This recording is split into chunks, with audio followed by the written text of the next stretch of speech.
ನಮಸ್ಕಾರ ಸ್ನೇಹಿತರೆ, ಹೇಗಿದ್ದೀರಿ? ಎಲ್ಲರೂ ತುಂಬ ಚೆನ್ನಾಗಿದ್ದೀರಾ ಅಂತ ಅನ್ಕೊಂತಾ ಇದ್ದೀನಿ. ನಾನು ಕೂಡ ತುಂಬ ಸೂಪರ್ ಆಗಿದ್ದೀನಿ.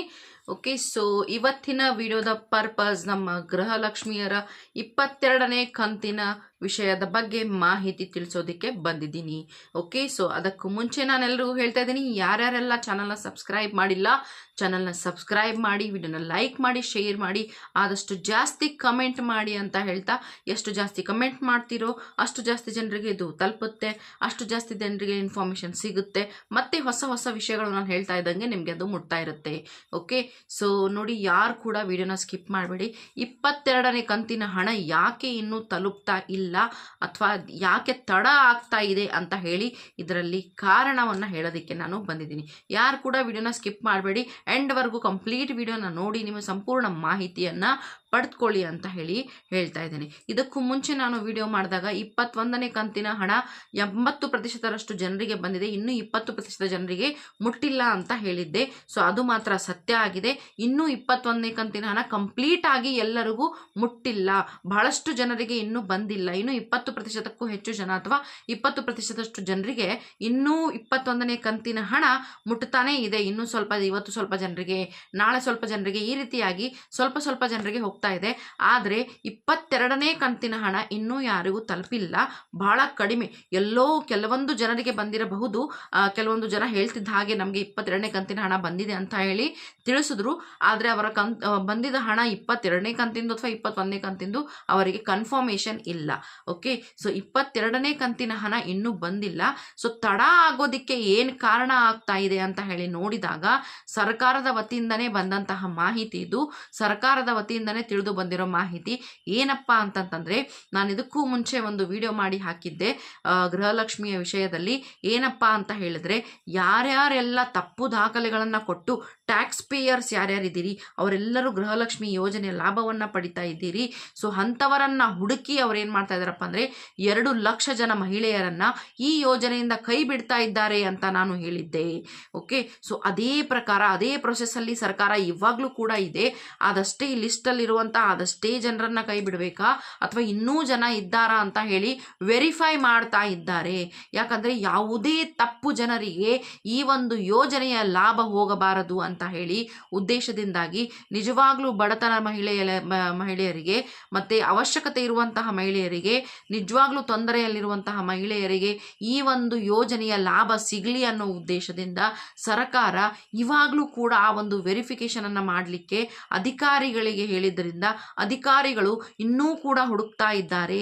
ಮತ್ತೆ ಎಲ್ಲಿಯಾದರೂ ಉಳಿದು ಹೋಗ್ಬಿಟ್ಟಿದ್ರೆ, ಏನು ತಪ್ಪು ದಾಖಲೆಗಳನ್ನು ಕೊಟ್ಟು ನಾವು ಟ್ಯಾಕ್ಸ್ ಪೇಯರ್ಸ್ ಅಲ್ಲ ಅನ್ನೋ ಒಂದು ರೀತಿಯಲ್ಲಿ ಅವರು ತಮ್ಮ ಹೆಸರುಗಳನ್ನು ದಾಖಲಿಸಿಕೊಂಡು ಏನಪ್ಪ ಅಂದರೆ ಗೃಹಲಕ್ಷ್ಮಿ ಯೋಜನೆ ಮನೆ ಯಜಮಾಂತಿಗೆ ಪ್ರತಿ ತಿಂಗಳು 2,000 ಒಂದು ಏನು ಕೊಡಬೇಕಂತ ಹೇಳಿ ಸರ್ಕಾರ ಯೋಜನೆ ಮಾಡಿಕೊಂಡಿದ್ದಾರೋ ಈ ಒಂದು ಯೋಜನೆಯ ಲಾಭವನ್ನು ಪಡಿಲಿಕ್ಕೆ ತಪ್ಪು ದಾಖಲೆಗಳನ್ನು ನೀಡಿ ತುಂಬ ಜನ ಅನುಕೂಲ ಮಾಡಿಕೊಂಡಿದ್ದಾರೆ. ಸೊ ಅಂಥವರುಗಳನ್ನು ಏನು ಮಾಡ್ತಾ ಇದ್ದಾರಪ್ಪ ಅಂದರೆ ಇವಾಗ ವೆರಿಫೈ ಮಾಡ್ತಾ ಇದ್ದಾರೆ. ಆಲ್ರೆಡಿ 2 ಲಕ್ಷ ಜನರನ್ನು ಅವರು ಯೋಜನೆಯಿಂದ ಕೈ ಬಿಡಕ್ಕೆ ಸಿದ್ಧರಾಗಿದ್ದಾರೆ. ಆ ಒಂದು ಲಿಸ್ಟನ್ನು ರೆಡಿ ಮಾಡಿದ್ದಾರೆ. ಆದರೆ ಅವರನ್ನು ಹೊರತುಪಡಿಸಿ ಮತ್ತಿನ್ಯಾರಾದರೂ ಇದ್ದಾರಾ ಅಂತ ಹೇಳಿ ಅಧಿಕಾರಿಗಳು ಏನು ಮಾಡ್ತಾ ಇದ್ದಾರಪ್ಪ ಅಂದರೆ ವೆರಿಫೈ ಮಾಡ್ತಾ ಇದ್ದಾರೆ, ಇನ್ವೆಸ್ಟಿಗೇಷನ್ ಮಾಡ್ತಾ ಇದ್ದಾರೆ. ಸೊ ಈ ಒಂದು ಪ್ರೊಸೆಸ್ಸಲ್ಲಿ ಏನಾಗ್ತಾ ಇದೆ ಅಂತಂದರೆ 22ನೇ ಕಂತಿನ ಹಣ ಇನ್ನೂ ತಲುಪುತ್ತಾ ಇಲ್ಲ. ಯಾಕಂದರೆ ಆ ಒಂದು ವೆರಿಫಿಕೇಷನ್ ಮಾಡೋದ್ರಲ್ಲಿ, ಆ ಒಂದು ಇನ್ವೆಸ್ಟಿಗೇಷನ್ ಮಾಡೋದ್ರಲ್ಲಿ ತಡ ಆಗ್ತಾ ಇದೆ. ತಡ ಆಗಿರೋದ್ರಿಂದ 22ನೇ ಕಂತಿನ ಹಣ ಇನ್ನೂ ಬಹಳಷ್ಟು ಜನರಿಗೆ ತಲುಪಿಲ್ಲ ಅಂತ ಹೇಳಿ ನಾವು ಇಲ್ಲಿ ನೋಡ್ತಾ ಇದ್ದೇವೆ. ಯಾಕಂದರೆ 22ನೇ ಕಂತಿನ ಹಣ ಬಿಡುಗಡೆ ಆಗಿದೆ ಅಂತ ಹೇಳಿ ಎಲ್ರಿಗೂ ಏನಾದರೂ ಕೊಟ್ಬಿಟ್ರೆ ಆ ಟ್ಯಾಕ್ಸ್ ಪೇಯರ್ಸ್ ಕೂಡ ಅದರಲ್ಲಿ ಇದ್ದರೆ ಅಥವಾ ಯಾರು ಅರ್ಹರಲ್ಲೋ ಅವರು ಕೂಡ ಅದರಲ್ಲಿ ಇದ್ದರೆ ಅವರಿಗೂ ಕೂಡ ಹಣ ಸೇರಿಬಿಡುತ್ತೆ. ಸೊ ಹಾಗಾಗಿ ಅಂಥವರನ್ನು ವೆರಿಫೈ ಮಾಡಬೇಕು ಅನ್ನೋದಕ್ಕೋಸ್ಕರ ಇವಾಗ ಏನು ಮಾಡ್ತಾ ಇದ್ದಾರಪ್ಪ ಅಂತಂದರೆ ಕಂಪ್ಲೀಟಾಗಿ ಇನ್ವೆಸ್ಟಿಗೇಷನ್ ಮಾಡಬೇಕು ಅಂತ ಹೇಳಿ ಅಧಿಕಾರಿಗಳು ಮುಂದಾಗಿರೋದ್ರಿಂದ ಈ ಒಂದು ಕಾರ್ಯದಲ್ಲಿ ತಡ ಆಗ್ತಾ ಇದೆ. ಆದ್ದರಿಂದ ಗೃಹಲಕ್ಷ್ಮಿ ಯೋಜನೆಯ 22ನೇ ಕಂತಿನ ಹಣ ಇನ್ನೂ ಬಹಳಷ್ಟು ಜನರಿಗೆ ತಲುಪಿಲ್ಲ. ಓಕೆ, ಸೊ ಬಹಳ ಕಡಿಮೆ ಜನರಿಗೆ ತಲುಪಿರೋದು. ಮತ್ತು ಏನಪ್ಪ ಅಂತಂದರೆ ಜನ, ನಾನು ಆಗಲೇ ಹೇಳ್ದಂಗೆ ಅವರು ಹಣ ಬಂದಿದೆ ಅಂತ ಹೇಳ್ತಾ ಇದ್ದಾರೆ, ಆದರೆ 22ನೇ ಕಂತಿನ ಹಣ ಬಂತ ಅಥವಾ 21ನೇ ಕಂತಿನ ಹಣ ಬಂತ ಅವರಿಗೆ ಕನ್ಫರ್ಮೇಷನ್ ಗೊತ್ತಿಲ್ಲ. ಓಕೆ, ಸೊ ಹಾಗಾಗಿ 22ನೇ ಕಂತಿನ ಹಣ ಬರೋದು ಸ್ವಲ್ಪ ತಡ ಆಗ್ತಾ ಇದೆ. ಇವಾಗಲೇ ಹೇಳಿದ ಹಾಗೆ ಏನಪ್ಪ ಅಂದರೆ ಯಾರ್ಯಾರೆಲ್ಲ ಯೋಗ್ಯರೆಲ್ಲ ಅನರ್ಹರಿದ್ದಾರೆ ಈ ಯೋಜನೆಗೆ, ಅವರನ್ನು ಕೈ ಬಿಡೋದಕ್ಕೋಸ್ಕರ ಈ ಒಂದು ಇನ್ವೆಸ್ಟಿಗೇಷನನ್ನು ಮಾಡ್ತಾ ಇದ್ದಾರೆ. ಇದು ಕಂಪ್ಲೀಟ್ ಆದ ತಕ್ಷಣ 22ನೇ ಕಂತಿನ ಹಣ ಎಲ್ಲರಿಗೂ ಆದಷ್ಟು ಬೇಗ ತಲುಪುತ್ತೆ ಅಂತ ಹೇಳಿ ಸರ್ಕಾರದಿಂದ ಸಿಕ್ಕ ಮಾಹಿತಿ. ಸೊ 22ನೇ ಕಂತಿನ ಹಣ ಎಲ್ಲಿಯೂ ಹೋಗುವುದಿಲ್ಲ. ಯಾರ್ಯಾರೆಲ್ಲ ಗೃಹಲಕ್ಷ್ಮಿ ಯೋಜನೆಗೆ ಯೋಗ್ಯರಿದ್ದೀರಿ, ಅರ್ಹರಿದ್ದೀರಿ, ನೀವು ಪ್ರಾಮಾಣಿಕವಾಗಿದ್ದೀರಿ ಅಂಥವರಿಗೆ ನಿಮ್ಮ ಯೋಜನೆಯ ಈ ಒಂದು ಏನು ಮನೆ ಯಜಮಾನತಿಗೆ 2,000 ರೂಪಾಯಿ ಪ್ರತಿ ತಿಂಗಳು ಅಂತ ಹೇಳಿ ಯೋಜನೆ ಮಾಡಿದಾರೋ ಗೃಹಲಕ್ಷ್ಮಿಯ ಯೋಜನೆ, ಈ ಯೋಜನೆಯ ಹಣ ನಿಮಗೆ ಬಂದು ತಲುಪುತ್ತದೆ. 22ನೇ ಕಂತಿನ ಹಣ ನಿಮಗೆ ತಲುಪುತ್ತದೆ. ಇದಾದ ಬಳಿಕ 23, 24ನೇ ಕಂತಿನ ಹಣ ಕೂಡ ಬಿಡುಗಡೆ ಆಗುತ್ತೆ ಅಂತ ಹೇಳಿ ನಾವು ನೋಡ್ತೇವೆ. ಓಕೆ, ಸೊ ಯಾರು ಕೂಡ ತುಂಬ ಗಾಬರಿ ಆಗಕ್ಕೆ ಹೋಗಬೇಡಿ ಅಥವಾ ಟೆನ್ಷನ್ ಆಗಕ್ಕೆ ಹೋಗಬೇಡಿ. ನೀವು ಹಣ ಬಂದಿಲ್ಲ ಅಂತ ಹೇಳಿ ಯಾರು ತಲೆ ಕೆಡಿಸ್ಕೋಬೇಡಿ. ನಿಮ್ಮ ಹಣ ಎಲ್ಲೂ ಹೋಗಲ್ಲ. ನಿಮ್ಮ ಗೃಹಲಕ್ಷ್ಮಿ ಯೋಜನೆಯ ಹಣ ಲಾಭ ನಿಮಗೆ ಸಿಕ್ಕೇ ಸಿಗುತ್ತೆ. ಓಕೆ, ಸೊ ಏನು ನಾನು ಹೇಳಿರೋ ಪ್ರಕಾರ ಇನ್ವೆಸ್ಟಿಗೇಷನ್ ನಡೀತಾ ಇರೋದ್ರಿಂದ ಅವರನ್ನು ಹುಡುಕಿ ಆ ಒಂದು ಯೋಜನೆಯಿಂದ ಕೈ ಬಿಡಬೇಕು ಅನರ್ಹರನ್ನ ಅನ್ನೋದಕ್ಕೋಸ್ಕರ ಮಾಡ್ತಾ ಇರೋ ಇನ್ವೆಸ್ಟಿಗೇಷನ್ಗೋಸ್ಕರ ಇದು ಲೇಟ್ ಆಗ್ತಾ ಇದೆ ಹೊರತು ಮತ್ತೆ ಬೇರೆ ಯಾವುದೇ ಉದ್ದೇಶ ಅಲ್ಲ.